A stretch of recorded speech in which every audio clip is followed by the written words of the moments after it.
ہمارے اندر ایک جذبہ تو ہے کیونکہ ترکی ہمارا دوست ہے اور ہمارے ہر مشکل وقت میں ہمارے ساتھ کھڑا ہوتا ہے. تو ہم نے کوشش کی ہے. میں یہ سمجھتا ہوں کہ ہمارے پاکستان کے جو مخیر حضرات ہیں وہ بھی کچھ فنڈ میں جو پرائم منسٹر نے فنڈ قائم کیا ہے، بہت پیسہ ہے لوگوں کے پاس، وہ اس میں اپنے کچھ جمع کرائیں تاکہ ہم اپنے بھائیوں کا کچھ نہ کچھ ہیلپ کر سکیں، کچھ ان کی مدد کر سکیں. ایک تو یہ ہو گیا.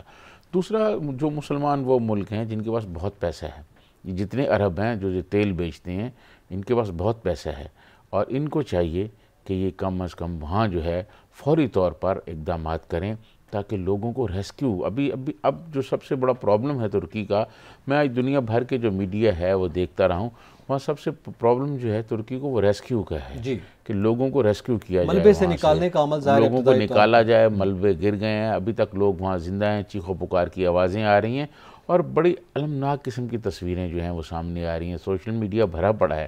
بڑا دکھ ہوتا ہے ان تصویروں کو دیکھ کے اور میں سمجھتا ہوں کہ بڑا ایک جو ہے نا بڑی پریشانی ہے ان کے لیے. تو اس پریشانی میں اور اس میں ہمیں سب مسلمانوں کو جو ہے وہ مل کر ان کی حمایت کرنی چاہیے. ترکی میں بہت تباہی ہوئی ہے، شام کو بھی نہیں بھولنا چاہیے، لیبنان کو بھی نہیں بھولنا چاہیے، وہاں پر بھی تباہی ہوئی ہے اور ان کی بھی جو مدد ہو سکتی ہے وہ کرنی چاہیے. یہ جو ہمارے عرب دوست ہیں، میں سمجھتا ہوں کہ ان کو اب آگے آنا چاہیے اور ان کو کم از کم فوری طور پر یہ کر بھی سکتے ہیں، ان کے پاس وسائل بھی ہیں، ان کو یہ کرنا چاہیے. پھر جو عالمی دنیا جو امریکہ ہے، باقی لوگ ہیں دنیا کے جو ملک ہیں، ان کو بھی امداد کرنی چاہیے کیونکہ اس وقت ترکیہ پہ میں سمجھتا ہوں بہت مشکل وقت ہے. عوام بہت پریشان ہیں، ان کے مسائل بہت زیادہ ہیں اور ان کے مسائل کو حل کرنے کے لیے اگر سارے مسلمان آگے بڑھیں گے تو شاید کچھ بہتر ہو سکے، کچھ لوگوں کو ہم بچا سکیں.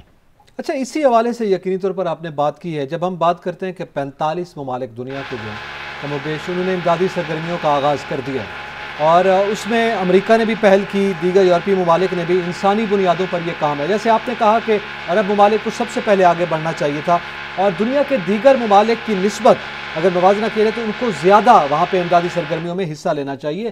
یہ میرے خیال میں ان کا فرض بھی بنتا ہے بطور ملت اسلامیہ ہم ذکر کریں یا عرب ممالک کے حوالے سے بطور عرب ہم ذکر کریں یا کسی بھی حوالے سے، تو ان کا میرے خیال میں سب سے پہلے یہ حق بنتا ہے. وہ قریبی ممالک ہیں اور یہ ممالک جو ہیں یہ بھی کسی زمانے میں عرب کا ہی حصہ رہے ہیں. مطلب تاریخ میں ہم دیکھتے ہیں تو یہ عرب ممالک کہلاتے رہے ہیں لیکن اب مختلف ممالک کا حصہ ہے. تو ایک تو وہ حقوق بھی ہیں، اسلام بھی یہ کہتا ہے، اور دوسرا پاکستان جس طرح سے جتنی حد تک ان مشکل حالات میں بھی مدد کر رہا ہے، میرے خیال میں ہمارے وزیر اعظم کی جانب سے انقرہ کا دورہ بھی جو ہے وہ سامنے آ رہا ہے، وہ بھی وہاں پہ جا رہے ہیں. تو دیگر ممالک کو، بالخصوص عرب ممالک کو بھی وہاں دورے کرنے چاہیے. دیکھو میں آپ کو عرض کروں اعتزاز، یہ جو آپ نے بات کی نا امت مسلمہ، امت اور ملت اسلامیہ والی کوئی بات نہیں ہے. یہ تمام یہ جو ہم بہت شور کرتے ہیں جی ہم امہ ہیں، امہ ہے، کون سی امہ ہے یار؟ کوئی امہ نہیں ہے. امہ کا آپ نے حشر دیکھا تھا کہ جب کشمیر پر ہماری حمایت کا وقت آیا تو ہمارے جو عرب دوست ہیں انہوں نے تو نہیں کیا، سوائے ایران کے یا ترکی کے، اور کس نے ہماری حمایت کی تھی؟ کسی نے ہماری حمایت نہیں کی. جبکہ ایران جو ہے وہ تو بہت بڑی تجارت کر رہا ہے انڈیا کے ساتھ. عربوں نے کہا کہ جی نہیں ہم تو تجارت کر رہے ہیں اور ہمارے تجارتی تعلقات ہیں. تو یہ والی بات تو میں سمجھتا ہوں ختم ہو گئی ہے کہ کوئی امہ والی بات ہے کہ جی امہ ہے. اور اس امہ کو ختم کرنے میں میں سمجھتا ہوں ہمارے عرب حکمران جو ہیں ان کا بھی رول ہے کہ وہ اپنے مفادات کو دیکھتے ہیں. لیکن یہ جو ترکی والا معاملہ ہے، شام والا معاملہ ہے، لیبنان کا معاملہ ہے، یہ بنیادی انسانی کا معاملہ ہے. انسانی بنیادوں پہ ہی مدد کرنی چاہیے، تمام دنیا اسی بنیاد اور یہ ان کا مسئلہ ہے اور کم از کم انسانی بنیادوں پر ان کی مدد کرنی چاہیے. باقی پھر چیزیں چلتی رہیں گی. سیاسی اختلافات بھی ہو سکتے ہیں. پرائم منسٹر نے دیکھیں، پرائم منسٹر وہاں جائیں گے، کم از کم ان کو حوصلہ ملے گا کہ جی پرائم منسٹر ہیں. ویسے بھی آپ کو پتہ ہے کہ ہاؤس آف شریف جو ہے ان کے بہت اچھے تعلقات ہیں ترکیہ کے حکمرانوں سے اور پھر سعودیہ والوں سے ان کے بہت اچھے تعلقات ہیں. یہ اپنا رول کر سکتے ہیں کہ یہ ان کو بھی کہیں، سعودیہ والوں کو بھی کہیں، باقی لوگوں کو بھی کہیں کہ جی کچھ نہ کچھ ان کی مدد کریں. ان کو بہت بڑی تباہی ہوئی ہے اور اس وقت میں سمجھتا ہوں ترکیہ کے لوگ جو ہیں وہ بہت مشکلات کا شکار ہیں. تو اس میں ان کو رول کرنا چاہیے. آپ نے آل پارٹیز کانفرنس کی بات کی، دیکھیں آل پارٹیز کانفرنس ہوتی رہے گی، ٹھیک ہے نا. پہلے ہمیں یہ کام کرنا چاہیے، ان لوگوں کو بچانا چاہیے. اس کے بعد آل پارٹیز کانفرنس بھی ہوگی اور آل پارٹیز کانفرنس تو پہلے بھی ہوتی رہی ہیں. لیکن مسئلہ یہ ہے کہ اس کانفرنس میں جو فیصلے ہوتے ہیں اس پہ عمل درآمد نہیں ہوتا. نیشنل ایکشن پلان جب بنایا گیا تھا اس وقت بھی آل پارٹیز ہوئی تھی، لیکن اس پر جو پاک فوج کے ذمہ کام لگایا گیا تھا، پاک فوج نے اعتزاز وہ کام کر دیا، ٹھیک ہے، علاقے بھی کلیئر کر دیے، دہشت گردوں کو بھگا بھی دیا، سب کچھ ہو گیا، فوجی عدالتیں بھی قائم ہوئی تھیں اس کے تحت، فوجی عدالتیں بھی قائم ہوئیں اور جناب سرسری سماعت لوگوں کو پھانسیاں بھی لگیں، لیکن جو کام سویلین سیٹ اپ نے کرنا تھا، سویلین سیٹ اپ کا ذمہ تھا، صوبائی حکومتوں کے ذمہ تھا، وہ کام نہیں ہو سکا۔ میں سمجھتا ہوں آج بھی اگر نیشنل ایکشن پلان پر پوری طرح عمل درآمد شروع کر دیا جائے تو شاید آل پارٹی کی ضرورت ہی نہ رہے، لیکن جب ہم یہ نہیں کرتے، آل پارٹیز میں ہوگا، دکھ کا اظہار کیا جائے گا، سب لوگ بیٹھیں گے، پھر ایک فارمولہ طے ہوگا۔ یہ ٹھیک ہے کہ پوری جو ہے لیڈرشپ بیٹھے گی، پوری قومی لیڈرشپ بیٹھ کے قومی دانش ایک بیٹھ کر فیصلہ کرے گی، تو وہ ایک میسج جائے گا دہشت گردوں کو بھی اور باقی لوگوں کو بھی، لیکن اس میں خان صاحب آنے کے لیے تیار نہیں ہیں۔ جب خان صاحب نہیں آئیں گے تو پھر وہ آل پارٹیز اس طرح نہیں ہو سکے گی۔ مجھے نہیں معلوم کہ خان صاحب جو ہیں وہ پاکستان کے دشمنوں کے ساتھ بیٹھنے کے لیے تیار ہیں، لیکن اپنے سیاسی مخالفین کے ساتھ بیٹھنے کے لیے تیار نہیں ہیں۔ اس پہ تو رانا ثناء اللہ صاحب بھی یہ کہہ چکے ہیں، آج بھی ان کا بیان سامنے آ رہا تھا، انہوں نے کہا اگر وہ آ جائیں گے تو ٹھیک ہے، نہیں آئیں گے تو ظاہر ہے اے پی سی تو ہونا ہے اور ان کے بغیر بھی یہ فیصلے ہو جائیں گے، لیکن آ جائیں گے تو پھر اچھی بات ہے۔ اب وہ کہہ رہے ہیں باضابطہ دعوت، یہ بھی ایک معاملہ ہے کہ وہ ان کو باضابطہ دعوت نہیں دی گئی۔ حکومت کو بھی میرے خیال میں ایک قدم آگے بڑھنا چاہیے، جو انوائٹ کر رہا ہوتا ہے پھر اس پہ ذمہ داری بڑی عائد ہوتی ہے اور حکومت پہ زیادہ ذمہ داری عائد ہوتی ہے، وہ باضابطہ دعوت دے دیں تاکہ ان کا یہ معاملہ جو ہے۔ دیکھیں سردار ایاز صادق نے فون تو کیا تھا اسد کیسر صاحب کو، اب جو باضابطہ کہتے ہیں وہ بھی یہ کر دیں گے، لیکن خان صاحب نہیں آئیں گے، کیونکہ خان صاحب جو ہیں وہ ان کی ایک اپنا سٹائل ہے جی بات کرنے کا، اپنا سٹائل ہے ان کا سیاست کرنے کا۔ وہ دیکھیں شیخ رشید کا کہا نا انہوں نے، اور شیخ رشید بیچارے نے وہ بات کہہ دی، ابھی وہ بھگت رہا ہے، اب 70 سال سے زیادہ اس کی عمر ہے، اس دن رو رہا تھا وہ ایک پولیس والے کے گلے لگ کے۔ بھائی اگر آپ یہ کرتے ہو تو وہ پھر اس قسم کی بڑکیں تو نہ مارو نا، جس طرح پنجابی فلموں میں بڑکیں ماری جاتی تھی، ہیرو بڑکیں مارتا تھا کہ جی میں جیل میرا سسرال ہے اور ہتھکڑی میری زیورات ہیں، تو پھر بھگتو بھائی، پھر تھوڑا سا سینہ چوڑا کرو کہ ٹھیک ہے مشکل وقت آ گیا تو میں بھگتوں گا۔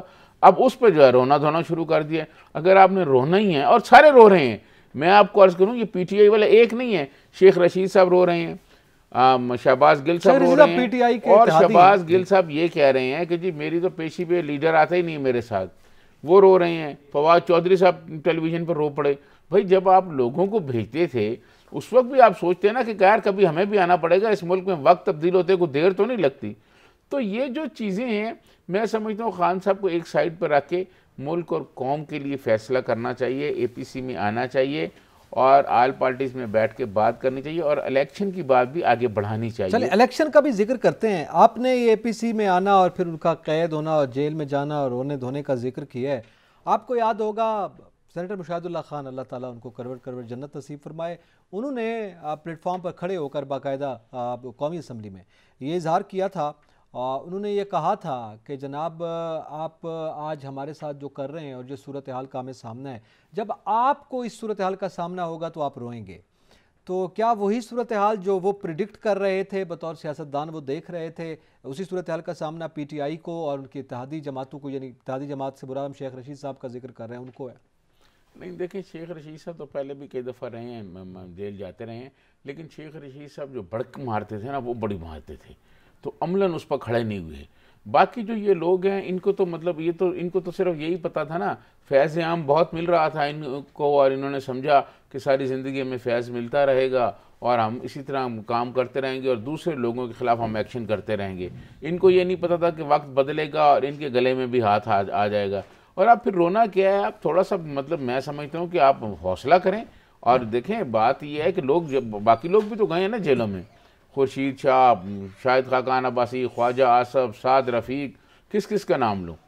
تو اب یہ اس طرح نہیں ہوتا کہ آپ اس طرح آپ رونا دھونا شروع کر دیں کہ بچوں کی طرح اب آپ رو رہے ہیں، آپ نے بھی جو کچھ کیا اب آپ کے ساتھ وہی کچھ ہو رہا ہے۔ چلیں اب یہ الیکشن کا کیا معاملہ ہے؟ یہ حکومت کی جانب سے روزانہ ایک بیانیہ بنایا جا رہا ہے۔ گزشتہ روز ہم نے گورنر پنجاب کی بات سنی، گورنر کے پی کے پہلے یہ بات کر رہے ہیں، آج خواجہ سعد رفیق صاحب نے بھی یہ بات کر لی، انہوں نے کہا کہ الیکشن جو ہیں وہ بیک وقت ہونے چاہیے، الگ الگ الیکشن ہم افورڈ نہیں کر سکتے، معاشی صورتحال اس کی اجازت نہیں دیتی۔ تو مسلم لیگ نون کی جانب سے بھی مسلسل ہمیں یہ بیانیہ یا حکومتی جماعتوں کی جانب سے بیانیہ بنتا ہوا دکھائی دے رہا ہے کہ الیکشن جو ہے وہ ضمنی الیکشن پنجاب اور کے پی کے الگ نہ ہو بلکہ ایک ساتھ ہی ہونے چاہیے۔ دیکھو اعتزاز، میں آپ کو عرض کروں، بات یہ ہے کہ یہ تو ایک حقیقت ہے کہ جب قومی اسمبلی یا صوبائی اسمبلی اپنی مدت سے پہلے توڑ دی جائے تو اس کا 90 دن میں الیکشن کرانا لازمی ہے، پاکستان کے آئین میں یہ موجود ہے، ٹھیک ہے، اور اس بارے میں آئین نے ایک حد مقرر کر دی ہے، اور اگر آپ مدت پوری کرے گی اسمبلی تو پھر 2 مہینے میں آپ نے الیکشن کرانے ہیں۔ اب سوال یہ ہے کہ کیا یہ الیکشن اگر کرائیں جائیں تو پیسے کہاں سے لائیں، اور پھر جو اتنا الیکشنز پہ پیسے خرچ ہوں گے، غریب آدمیوں کے پاس تو کھانے کے لیے روٹی نہیں ہے۔ تو پھر ہم ایکسیپشن پہ جا سکتے ہیں، ایکسیپشن سے مراد ایسی صورتحال ہے ملکی کے الیکشن نہیں ہو سکتے، میرے خیال میں اسی جانب یہ نیریٹو بلڈ کیا جا رہا ہے۔ اس پہ مزید بھی بات کریں گے، ناظرین واپس آتے ہیں ایک بریک کے بعد، ہمارے ساتھ رہیے۔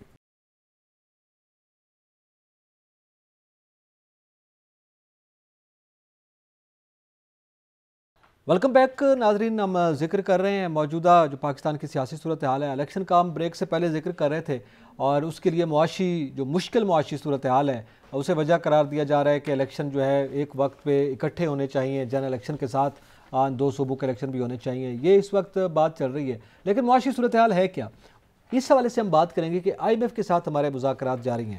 زیادترین صاحب، آئی ایم ایف کے ساتھ جو مذاکرات ہیں وہ توقع سے زیادہ مشکل ہو چکے ہیں، اور ہمارے وزیر خزانہ اسحاق ڈار صاحب جو ہیں وہ توقع سے زیادہ انہوں نے جو ہے مشکل صورتحال کو فیس بھی کر رہے ہیں اور قوم کو بھی انہوں نے ڈال رکھا ہے۔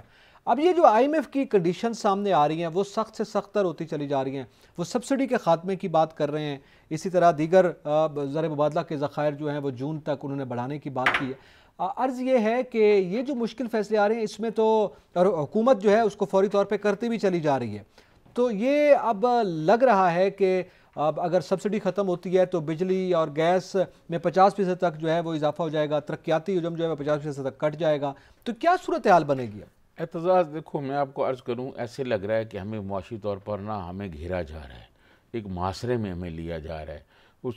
اس کی وجہ یہ ہے کہ جب اسحاق ڈار صاحب آئے تو انہوں نے بڑے پلان بتائے کہ ہم یہ کر دیں گے، یہ کر دیں گے، اور انہوں نے ابتدا میں کوشش بھی کی کہ آئی ایم ایف کے پاس نہ جانا پڑے الیکشن تک، ہم کہیں اور سے پیسے لے لیں، کوئی متبادل انتظام کر لیں۔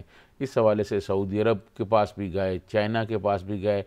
مجھے اس بات پر بھی بڑی حیرت ہوتی ہے کہ چائنا اور سعودیہ نے ہمیشہ مشکل وقت میں ہمارے ساتھ کھڑے ہوئے ہیں، لیکن اب پیسے نہیں دے رہے۔ انہوں نے کہا، اب آپ نے ان کے منسٹر کا پڑھا ہے نا سعودی عرب کے انٹرویو، کہ اس نے کہا جی پہلے آپ آئی ایم ایف سے ڈیل کریں، آئی ایم ایف سے ڈیل کرنے کے بعد اس کے بعد ہم آپ کو پیسے دیں گے، اس کے بعد ہم دیکھیں گے۔ تو اعتزاز، یہ جو بات ہے میں سمجھتا ہوں ہمارے لیے بڑی مشکلات پیدا ہو رہی ہیں، اور صرف ہمارے لیے نہیں بلکہ پاکستان میں ہر طبقے کے لیے، جو اشرافیہ ہے، جن کے پاس بہت دولت ہے، جن کی دولت کی کوئی لیمٹ نہیں ہے، شاید ان کو تو ہو سکتا ہے فرق نہ پڑے، ٹھیک ہے، لیکن جو غریب آدمی ہے، جو عام آدمی ہے، دیکھیں پیٹرول کی قیمت اگر بڑھتی ہے تو عام آدمی اس سے متاثر ہوتا ہے۔ اگر پیٹرول کی قیمت بڑھتی ہے تو کھانے پینے کی تمام چیزیں مہنگی ہو جاتی ہیں، پھر وہ جو منڈی تک رسائی ہے ان میں سارے کے سارے چیزیں جو ہے نا مہنگی ہو جاتی ہیں پیٹرول مہنگا ہونے کے ساتھ۔ کسان نے فصلوں کو پانی لگانا ہوتا ہے، اس میں پیٹرول یوز ہو رہا ہے، ڈیزل جب مہنگا ہوتا ہے تو آپ کو پتہ ہے سارا پیٹر انجن اور ٹریکٹرز اور سارے جو زرعی آلات جو ہیں وہ ڈیزل پہ چلتے ہیں، بالکل ایسا۔ اس سے پھر ایک مہنگائی کا، اور میں سمجھتا ہوں یہ جو آئی ایم ایف کی شرائط ہیں، ان شرائط کی وجہ سے اعتزاز کافی مہنگائی ہو جائے گی۔ جو کچھ وہ کہہ رہے ہیں اگر اسی طرح ہی عمل درآمد کر لیا گیا تو پاکستان کے عام آدمی کے لیے بہت زیادہ مشکلات بڑھ جائیں گی۔ ٹھیک ہے، اسی پہ بات کرنے کے لیے ہمارے ساتھ ٹیلی فون لائن پر موجود ہیں سینئر صحافی ہیں، تجزیہ کار ہیں، جناب ثناء اللہ خان صاحب۔ بہت شکریہ ثناء اللہ صاحب وقت دینے کے لیے، آپ یقیناً اس کو کور بھی کر رہے ہیں، آئی ایم ایف کے ساتھ جو ہے ہمارے ڈائلاگ جاری ہیں۔ ایک تو یہ بتائیے گا، سخت کنڈیشنز کی بات کی جا رہی ہے جو آئی ایم ایف کی جانب سے، اور حکومت بھی ان رسپانس انہیں فوری طور پر پورا کرنے کی کوشش کر رہی ہے، اب کیا مشکلات ہیں ہماری حکومت کے لیے، کون سی ایسی مشکل کنڈیشنز جو ہیں وہ سامنے آ رہی ہیں، اور کیا اس کے آپ نتائج دیکھ رہے ہیں؟ لیکن نقی بہت شکریہ۔ بنیادی طور پر آپ کو پتہ ہے جب کوئی بندہ بیمار ہو جاتا ہے تو اس کو خاص کر انفیکشن ہو تو اینٹی بائیوٹک دیتے ہیں، تو اب وہ اینٹی بائیوٹک والی جو ہے نا صورتحال وہ گزر چکی ہے۔ اس وقت آپ کی جو اکانومی ہے وہ ناسور کا شکار ہے، اور ناسور کا شکار ہو تو پتہ ہے پھر آپ کو بچانے کے لیے ہر اقدام اٹھانا پڑ رہا ہے، تو یہی صورتحال ہے۔ اور اس صورتحال میں اب ٹاکس بڑی کروشل بھی ہیں، اب کیونکہ آج ٹیکنیکل ٹاکس تقریباً مکمل ہو گئی ہیں، اب کل سے پالیسی لیول پر بات چیت ہوں گی، تو کچھ چیزیں تو بہتری کی طرف بھی آئیں گی اور یہ پاکستان کے مفاد میں ہوں گی، لانگ ٹرم میں پاکستان کا اس کو فائدہ ہوگا، لیکن اب یہ ہمیں کرنی پڑیں گی، اس کے علاوہ کوئی راستہ نہیں ہے۔ اور جو سخت کنڈیشن ہے اس میں ایک تو بجلی اور گیس جو انرجی سیکٹر ہے پورا، وہ تقریباً 900 سے 950 ارب روپے کا گیپ ہے جو آئی ایم ایف چاہتا ہے پاس آن کیا جائے۔ اس میں بجلی کی پرائس بھی آئیں گی، اس میں گیس کی پرائس بھی آئیں گی، اس میں ایل این جی کی بھی پرائسنگ کا ایک سسٹم ہوگا۔ تو یہ تو انرجی سیکٹر کا ہے۔ پھر فسکل سائڈ پہ آپ کا اس پہ جو اختلاف ہے وہ ختم کرنے کی کوشش کی جا رہی ہے۔ آئی ایم ایف سمجھتا ہے کہ جو فسکل گیپ ہے وہ کوئی 800 سے 850 ارب ہے، اور جبکہ حکومت پاکستان اور وزارت خزانہ جو بات چیت کر رہی ہے وہ 400 سے 450 ارب کی بات کر رہی ہے۔ یہ گیپ جو ہے یہ پاس آن ہونا ہے ٹیکسوں کی صورت میں۔ اب اس کا حل یہ نکالا ہے کہ ایک تو پی ایس ڈی پی پہ کٹ لگے گا 100 سے 150 ارب کا، 70 ارب روپے کا آپ کا فلڈ لیوی لگے گا، کوئی 30-40 ارب روپے آپ کا جو یہ کچھ بینکوں نے ناجائز منافع کمایا تھا ایکسچینج ریٹ میں، اس میں ونڈ فال لیوی لگے گی، یہ 100 ارب یہ ہوگا، اور جو روپیہ گرا ہے اس سے بھی ریونیو کو 100 ارب کا فائدہ ہوگا۔ اور کل جو سپریم کورٹ نے ایک فیصلہ دیا ہے جس کے تحت جو سپر ٹیکس ہے جس پر حکم امتناع تھا وہ ختم کیا ہے، اس سے بھی تقریباً 100 ارب روپے حاصل ہوں گے۔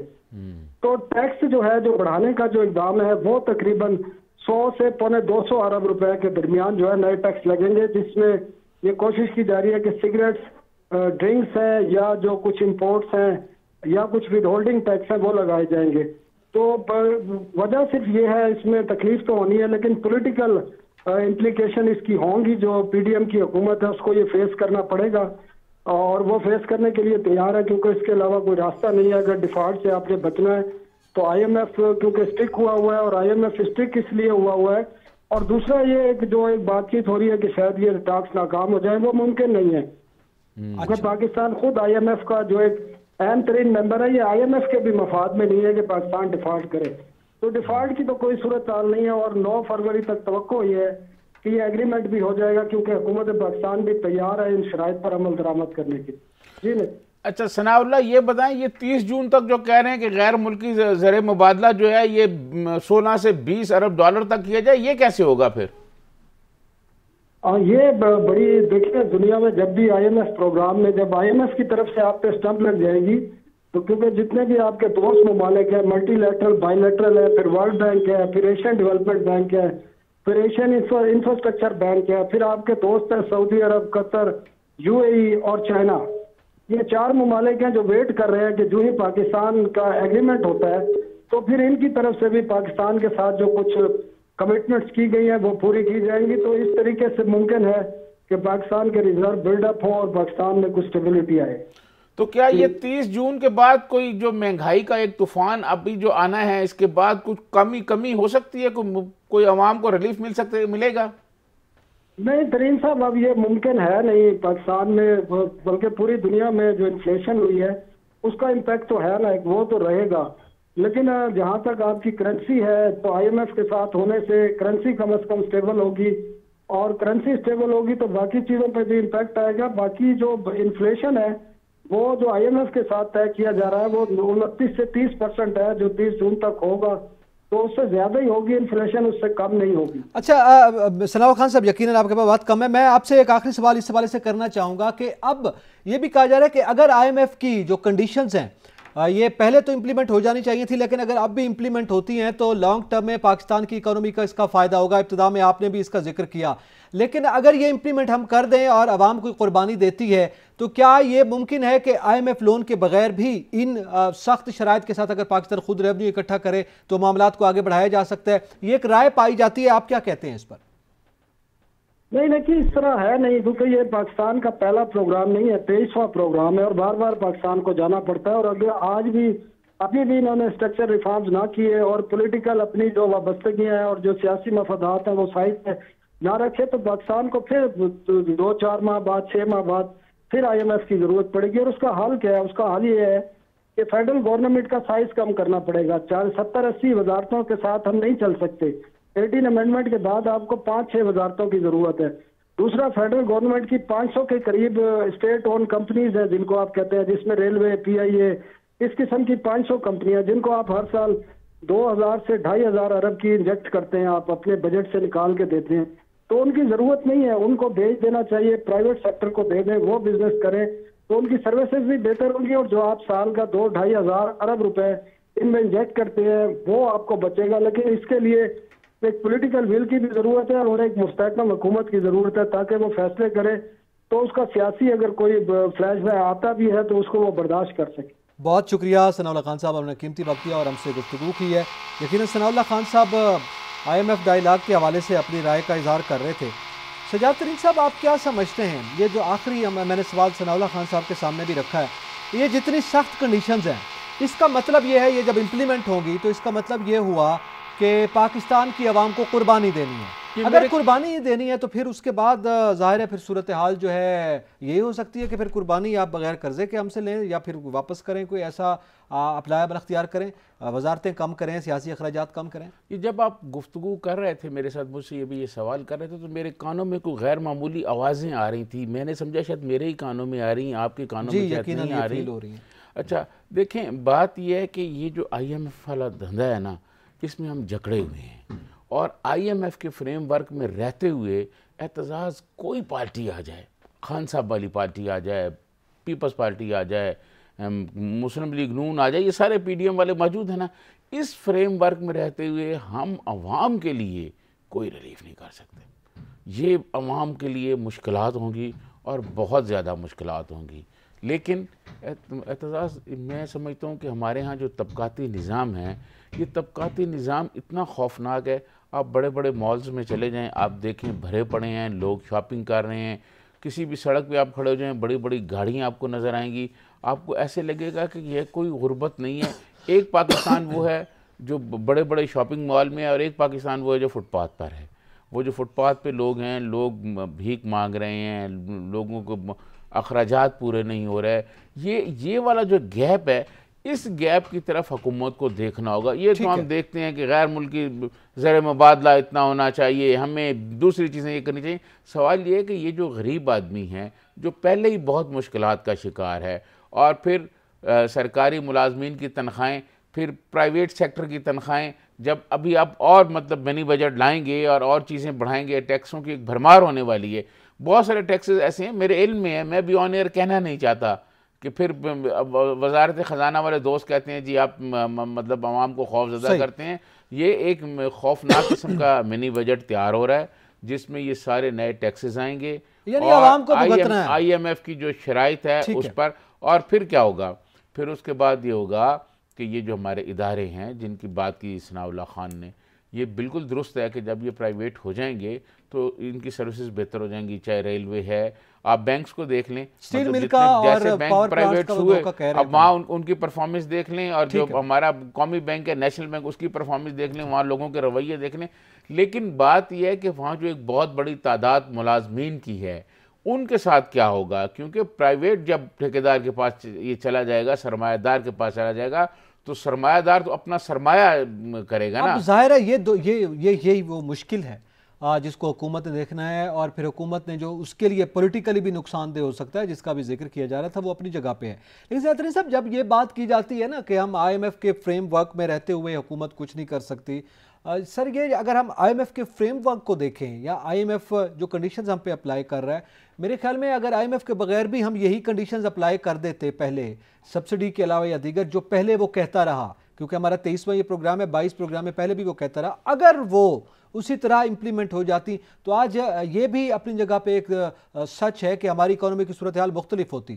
کیا ہمیں اپنے جو اتنی وزارتوں کا بوجھ ہے اس کو کم نہیں کرنا چاہیے؟ کیا ہمیں سیاسی اخراجات کم نہیں کرنے چاہیے؟ کیا وہ ادارے جو ہمارے اس پہ بوجھ بن رہے ہیں ہماری اکانومی کے اوپر, ان کو نہیں ہمیں سیٹل کرنا چاہیے؟ یقیناً وہ ادارے جو بوجھ بنے ہوئے ہیں ان کو بھی دیکھنا چاہیے, اور پھر ان اداروں میں ملازمین کو جو آپ ذکر کر رہے ہیں اس کی یہی تو چیلنج ہے حکومت کے لیے کہ وہ اس کو کس طرح سے کمپنسیٹ کرتے ہیں.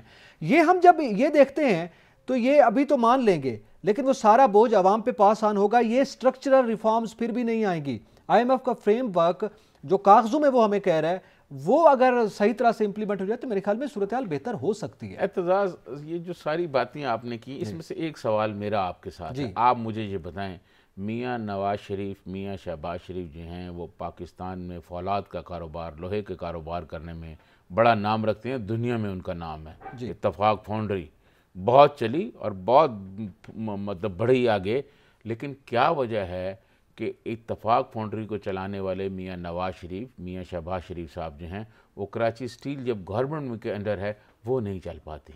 کیا وجہ ہے؟ بالکل دیکھیں کراچی اسٹیل کی نجکاری کے لیے وجہ کیا ہے؟ وجہ یہ ہے کہ بہت ساری پارٹیاں پیچھے پڑی ہوئی ہیں، بہت سارے مافیاز پیچھے پڑے ہوئے ہیں کہ کراچی اسٹیل کی نجکاری کر دی جائے.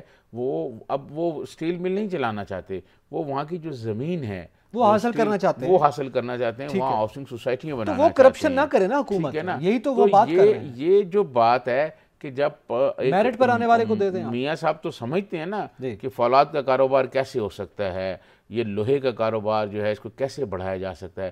لیکن بدقسمتی ہے کہ سٹیل مل جو ہے وہ بیٹھ گئی ہے، سٹیل مل کو بیچنا پڑ رہا ہے. اب اس کو آئی ایم ایف کہہ رہا ہے جی ان کو بیچیں، ریلوے کو بیچیں. ریلوے کو دیکھیں دنیا میں بہت سے جسے ریونیو دینا تھا حکومت کو وہ الٹا بوجھ بن گئے ہیں اور وہ ان کی نااہلی ہے. دنیا میں بہت سے ملک ایسے ہیں اعتزاز، کسی دن آپ پروگرام رکھیے گا میں آپ کو بتاؤں گا کہ ریلوے، وابڈا، یہ ایسی چیزیں جو سروسز لوگوں کو پرووائڈ کرتے ہیں، یہ گورنمنٹ اپنے پاس رکھتی ہے کہ عوام کو سستی سفری سہولتیں دی جائے، عوام کو سہولتیں زیادہ دی جائیں. ہم نے پہلے ایک حال دیکھ لیا ہے، ہم نے جو کیا ہے یہ میاں نواز شریف، میں صرف آخری جملہ کہہ رہا ہوں، میاں نواز شریف صاحب نے جی ٹی ایس چلتی تھی، ایک ٹرانسپورٹ تھی، وہ ٹرانسپورٹ جی ٹی ایس بند کر دی، پھر بعد میں میٹرو چلا دی. جی یقیناً یہ تو ہے، یہ درمیان میں اگر یہ صورت ہے. لیکن آج ہم کیا کریں، یہ ایک بڑا سوال ہے. یہاں پہ وقت تو ایک بریک کا، ہمارے ساتھ رہیے گا.